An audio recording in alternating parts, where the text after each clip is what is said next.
This channel does not promote any violent, harmful, or illegal activities. All content provided by this channel is meant for an educational purpose only. বাংলায় এখন metro বিপ্লব। প্রধানমন্ত্রী নরেন্দ্র মোদীর হাত ধরে শহর কলকাতা জুড়ছে নতুন 3টি মেট্রো লাইনে।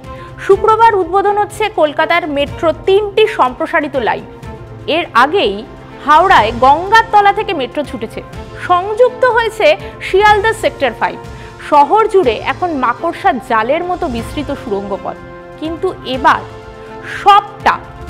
সবটা পুরো গোটা শহরকে একটা সুতোয় গাঁথতে চলেছে মেট্রো। হাওড়া থেকে শিয়ালদা এবার পৌঁছে যাবেন মাত্র 11 মিনিটেই। আবার হাওড়া থেকে সরাসরি সেক্টর 5 পৌঁছে যাবেন, তাও মাত্র 35 মিনিটের। অর্থাৎ যে যাত্রাপথ পেরোতে অন্ততপক্ষে সময় লেগে যেত 2 ঘন্টা, এবার 30 থেকে 35 মিনিটেই শহরের অন্যতম তথ্য প্রযুক্তি কেন্দ্র সেক্টর 5-এ পৌঁছে যাবেন অফিস যাত্রীরা। স্বাভাবিকভাবেই অফিস যাত্রীদের মুখে স্বস্তির চওড়া হাসি। ঝঞ্ঝাটের রাস্তাপথে এবার খানিকটা হলেও সুরাহা। কিন্তু একটা অংশ, সমাজের একটা স্তরে পেটে পড়বে টান। আর কারা তারা?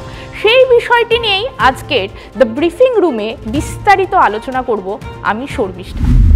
যে কথা বলছিলাম, গত বছর গঙ্গার নিচ দিয়ে মেট্রো পরিষেবা চালু হয়েছে, তবে তাতেও কিছুটা সীমাবদ্ধতা ছিল। অসম্পূর্ণ ইস্ট ওয়েস্ট মেট্রো, যেটা কিনা গ্রিন লাইন বলে পরিচিত, সেটাই কিছুটা বাধা হয়ে দাঁড়িয়েছিল গোটা শহর তিলোত্তমাকে একটা সুতোয় গাঁথতে। এবার সেই প্রতিবন্ধকতাও কেটে গেল। হাওড়া থেকে শিয়ালদা এখন মাত্র 11 মিনিটেই। এখনো পর্যন্ত এই যাত্রাপথের একমাত্র পরিবহনের ভরসা বাস। একাধিক বাস চলে এই রুটে, তবে আসতে সময় লেগে যায় ঘন্টা দেড়েকেরও বেশি। এবার সেখানে যদি রাস্তায় জ্যাম থাকে তাহলে তো বলার অপেক্ষাই রাখে না। এবার সেই যাত্রাপথ অনেকটাই সহজ হলো। আবার ইস্ট ওয়েস্ট মেট্রো পরিষেবা পুরো দমে চালু হলে তার সুবিধা পাবে কলকাতার 2 প্রধান অফিস পাড়াও। এসপ্ল্যানেড চত্বরের অফিস পাড়ায় যাতায়াতের ক্ষেত্রে এতদিন শুধু হাওড়া স্টেশন থেকেই মেট্রোর সুবিধা পাওয়া যেত। এখন শিয়ালদা থেকেও খুব সহজেই পৌঁছে যাবেন এসপ্ল্যানেড। পাশাপাশি হাওড়া থেকে সরাসরি মেট্রোয় চেপে পৌঁছে যাওয়া যাবে মাত্র 35 মিনিটেই কলকাতার অন্যতম তথ্য প্রযুক্তি কেন্দ্র সল্টলেক সেক্টর 5-এ। সম্ভাব্য ভাড়া তাও আবার 30 টাকা। এক্ষেত্রে বলতেই হয়, নিত্য যারা হাওড়া শিয়ালদার মেন কিংবা কর্ড লাইন থেকে সেক্টর 5-এ আসেন তাদের যন্ত্রণাটা কি?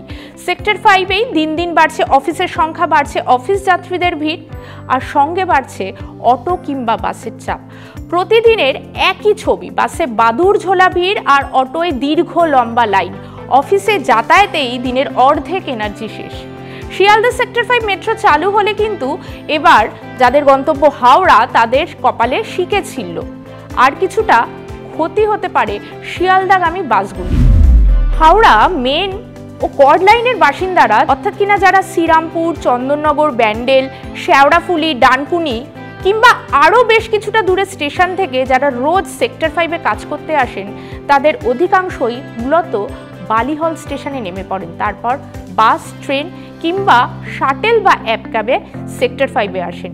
ওই রুটেও বাস চলে একাধিক, যেমন বলতে গেলে S23, C23A, NDRTC, এছাড়াও আরও বেশ কয়েকটি বেসরকারি বাস রয়েছে। কিন্তু একে তো সেই বাসে প্রবল ভিড়, ঘেমে নিয়ে একাকার অবস্থা, আর অফিস পাড়ায় ঢুকতেই সময় লেগে যেত ঘন্টা দেড়েক। আর সেখানে এই মেট্রো যদি চালু হয়ে যায় তাহলে হাওড়া থেকে মাত্র 35 মিনিটে সেক্টর 5-এ পৌঁছে যাবেন অফিস যাত্রীরা। আর সেক্ষেত্রে মেট্রো চালু হলে মার খেতে পারেন কিন্তু বালিহল্ট, বালিখালে সার দিয়ে যারা দাঁড়িয়ে থাকেন ওই শাটেল ড্রাইভাররা। তারা বাস মালিকরা তো আগেই অভিযোগ করেছেন তাদের নাকি তেলের খরচই ওঠে না। মেট্রো চালু হলে বাস মালিকদের কপালেও কিন্তু পড়তে পারে চিন্তার ভাঁজ। তবে এক্ষেত্রে একটা বিষয় বলতে হয়, এটা একটা ব্যতিক্রম।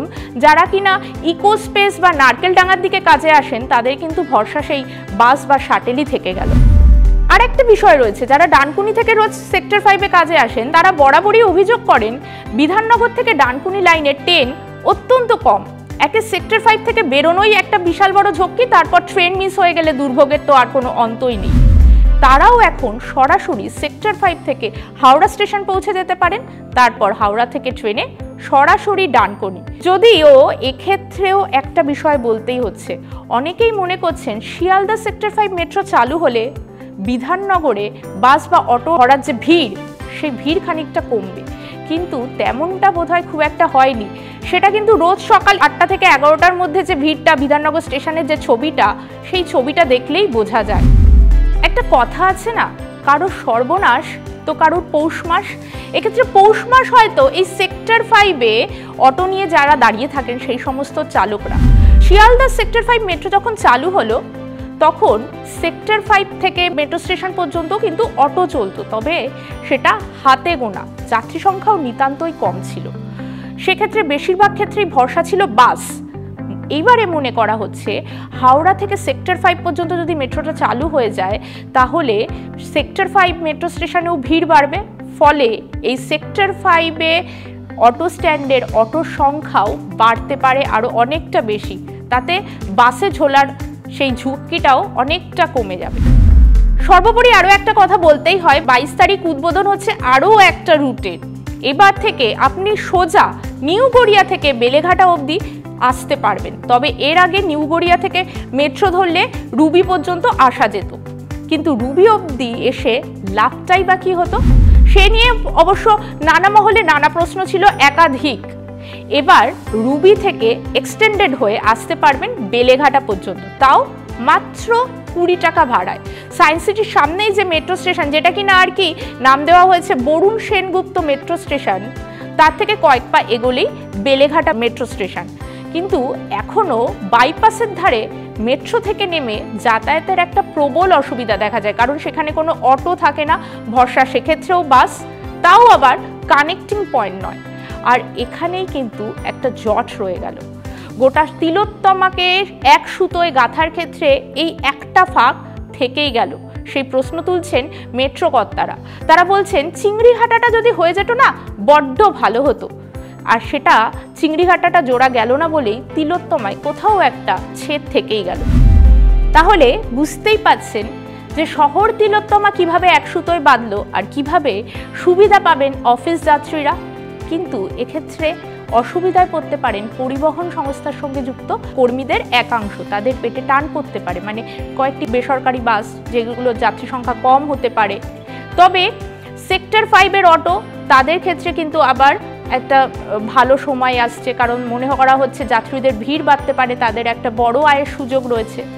এই সব কিছু মিলিয়ে এখন একটা বিষয় দেখার যে এই কলকাতা মেট্রো কতটা ভালো পরিষেবা দেয়, কতটা সুবিধা হয় অফিসে আসা নিত্য যাত্রীদের।